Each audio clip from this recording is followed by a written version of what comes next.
man or woman who grows up worshiping God. The young person does not really, quote unquote, need to worship God because they think they are still young and they have a life to live.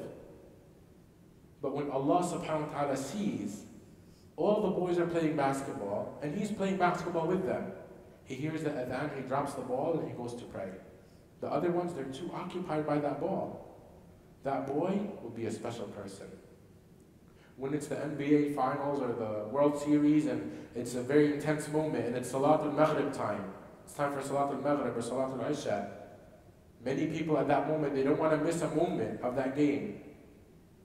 It's the natural thing young people do. That young man or young woman says, no, it's time for Salah, I will go pray, and then I will come back. That requires a lot of sacrifice. But that person, that young person has a love of God, and God, He appreciates that more than the old person. Because the old person has already lived their life, the old person knows they are closer to death. So when Allah subhanahu wa ta'ala sees this young person, He will say to him, come, you are near to me. The third person is a man whose heart is mu'allaqun, rajulun qalbuhu mu'allaqun bil masajid. His heart is hanging in the masjid. His heart is in the masjid. So when he's not in the masjid, his heart is here. And it's hanging here. It's like a rope. And it always brings him back. Some people, they're in the masjid, but their heart is hanging outside.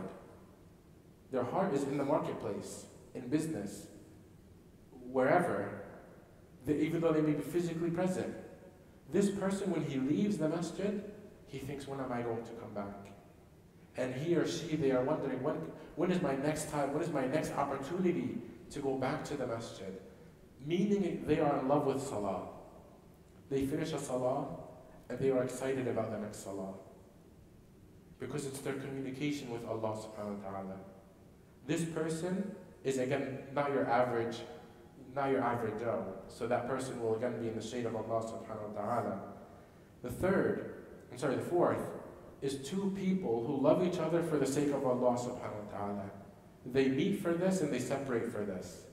Meaning that they love each other for no reason besides Islam. They don't love each other because they're from the same village, or they're from the same culture, or because they like the same sports team, or because they work together. There's no benefit in them knowing and talking to each other. Nothing. Except Allah subhanahu wa ta'ala. And they love each other for that. Sometimes I see someone, sometimes I'm driving and I see a little girl who I don't even know wearing hijab, and in my heart I say, I love her. I love this young girl who wears hijab. I don't know her, I don't know her name, I've never seen her before. Just because she's a little girl wearing hijab, I say I love her. And it becomes, as a Muslim, we should have that for each other. Just seeing someone bow and prostrate, love that person because of what they are doing. They are not exercising. They are communicating with God. And because they are communicating with God, and they may be better than me, I love them. Someone who's cleaning the masjid, I love them. Someone who donates, I love them because of that. And to look at people in this light, and someone who puts their head on the floor for God, I know nothing about them, but I love them because they do that. And this is the beauty of Islam. No other religion has this brotherhood and sisterhood like Islam. It's only in Islam where you see people loving each other, really true love, for the sake of Allah subhanahu wa ta'ala. This one brother, he went to, when he was in Hajj, he told me the story. This has nothing to do with the Day of Judgment, but it's related to the love of Allah subhanahu wa ta'ala. He said that he saw a Chinese man saying goodbye to the Kaaba. And Muslims in China are not wealthy like we are here in America, where if you want, you can go to Hajj every year, or every other year, or 4 times, in your lifetime. They save up their entire life, and they go through difficult transportation to Mecca. And he said he saw this Chinese man next to the Kaaba, and he said I can't talk to him because he's Chinese. The brother who spoke to me is Algerian, and he said he would say goodbye to the Kaaba, and he's crying and crying, and he starts walking out of the haram, and he turns around and he starts looking at the Kaaba and crying and crying. And he said he kept doing that. Every time he takes a few steps, he looks back, and it's like a child who doesn't want to let go of their parent. So he says that scene was so moving for me. He said, I stood up and I hugged the Chinese man. And he said we were hugging each other and we were both crying. I knew why he was crying and he knew why I was crying, and we loved each other, but we couldn't talk to each other. Only in Islam do you have that's true brotherhood. True brotherhood. And this brother, if you paid him $1 million versus this feeling, he would choose that feeling. Having that feeling of true brotherhood, of being really close, because he doesn't love this person for anything except the sake of Allah subhanahu wa ta'ala. The fifth person is a man who is called by a woman, a very beautiful woman, who is beautiful, and not only is she beautiful, she's of status. So she's not, a prostitute, right? She's a lady of status, and she wants to be with him intimately. And he says to her, I fear Allah. I fear Allah. Because for men, women are the weakness of men. This is a fact of life. I don't care if you're Muslim or non-Muslim. I completely believe in this. If you look at politicians who are caught with prostitutes, they're always male politicians. They're never female politicians. The vast majority of prostitutes, if not all of them, are women. Because this is the weakness of man. You don't find, male prostitutes in the streets, but you find women. Because for a man, woman is that weakness. For women, it's not. It's not the opposite. For women, it's not about the physical act first. It's about the emotion. A woman's, it's her heart. And that's why they have chocolate, and you need to take them to the movies, and you need to do all of these things, and then other things happen. But for the man, he's ready. He's ready to go.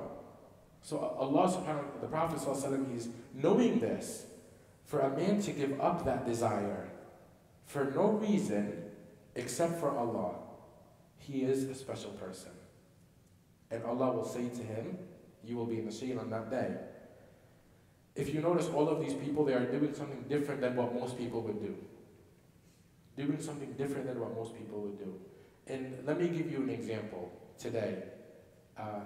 People, especially because the wedding season is coming up, people, they have weddings, and they do haram things in weddings, and they say, everyone does it. It's my culture. Adat. It's my culture, it's my tradition, I have to do it like this. But if you look at it, if you step back and look at it, it's a nightclub. Except the people dancing are Fatima and Mahmoud. It's a nightclub. It's men and women dancing together. The music is not English, it's Arabic. There's a dance floor, there's men and women dancing together. There's all of these things going on. Don't follow everyone. Don't be someone who follows everyone. Don't be your average person. These people are VIPs, essentially. And on the Day of Judgment, if you wish to be a VIP, you must be a VIP here. Be different here, you will be different there. Be like everyone here, you will be like everyone there. The sixth person is a man or a woman who give charity in secret, that their left hand does not know what their right hand gives. Completely sincere for the sake of Allah. They don't want anyone to know. And you remember the story of that slave boy last week? Remember? He loved being in secret. He loved having a relationship with Allah, and only he knows about it. And when someone else found out, he didn't want to be here anymore. This is that person who gives charity secretly. And fourth is a man, again, sincerity, a man who remembers Allah, or a woman who remembers Allah all alone, if their eyes swell up with tears, because they love him, and they miss him, and they long for him. These are the 7 people who are in the shade of Allah subhanahu wa ta'ala on that day. The Prophet sallallahu alaihi wasallam, he intercedes, and then the sun comes, and now people are waiting to see what happens, and now the accounting happens. where Allah subhanahu wa ta'ala holds people to account. There are two types of account where Allah asks people about what they did. One is it's easy, where Allah will be easy on people, where He will ask them generally things and He will overlook things. And Allah subhanahu wa ta'ala, He says, فَأَمَّا مَنْ أُوتِيَ كِتَابَهُ بِيَمِينِهِ, the one who gets his book in his right hand, فَسَوْفَ يُحَاسَبُ حِسَابًا يَسِيرًا. That person will have an easy accounting, where Allah subhanahu wa ta'ala will, again, be very easy with them. Ask them easy questions. Overlook their shortcomings.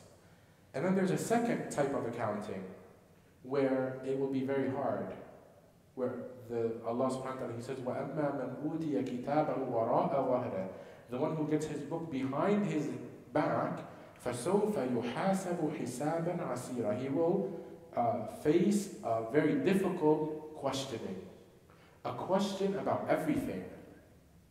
If you think of court, when people go to court, imagine the judge is like, okay, sure, yeah, that's all right, go ahead. Yeah, you did this?